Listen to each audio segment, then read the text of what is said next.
Okay, we are going to make some child pajamas. This is our pattern. We have the New Look Easy 6446. It's for a boy or for a girl. We're going to do the boy pattern. I'm going to be doing short sleeves and shorts without the cuffs, but I will show you how to do it with the cuffs. And you see this here? I'm not going to do that contrast on the outside. I'm going to put it on the inside to match the fabric.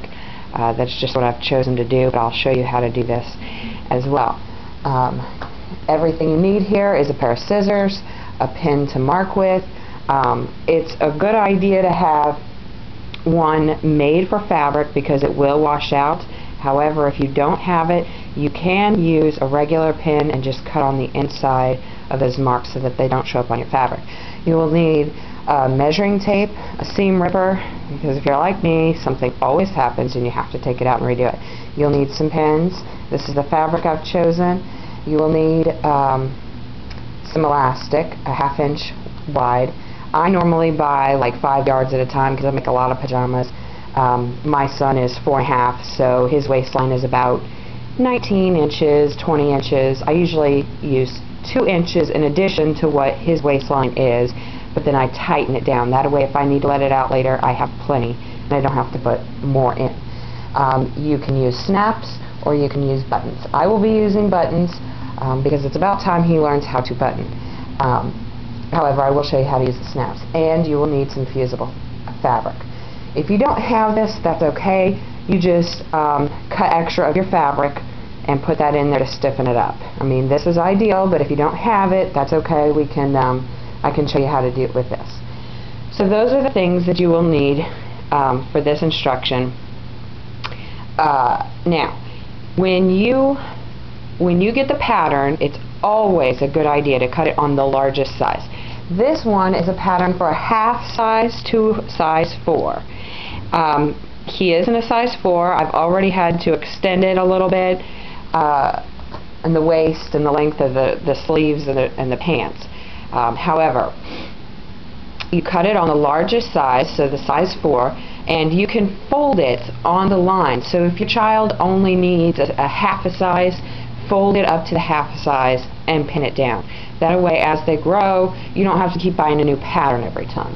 It saves you time and it saves you money. It's a little pain at first to get used to folding it under, but the more you make, the faster it'll go.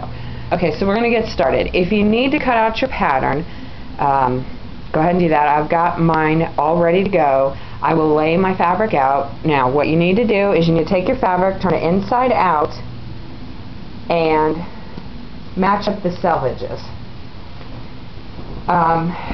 A lot of people will tell you it's a good idea to cut off the selvages. That's fine. First and foremost, always wash your fabric first. This allows for shrinkage so you don't get puckers in your seams. And then if you want to, go ahead and cut off this selvage. That's this little bit of white fabric here at the top. I don't use it because I've found that some of the larger patterns will run you into the selvage, but when you do your seams, I do a French seam which encases it itself so it doesn't fray. I will use this selvage, but it will be hidden in my seam, so I don't cut mine off, but that is, again, personal choice, personal preference. So you're going to take your fabric and fold it in half, selvage to selvage. And I do it inside out because a lot of your fabrics are going to be dark colors, bright colors, and it's going to be hard to see the marks that you've made on your fabric. So use it inside out, and you cut it, or you fold it in half, selvage to selvage.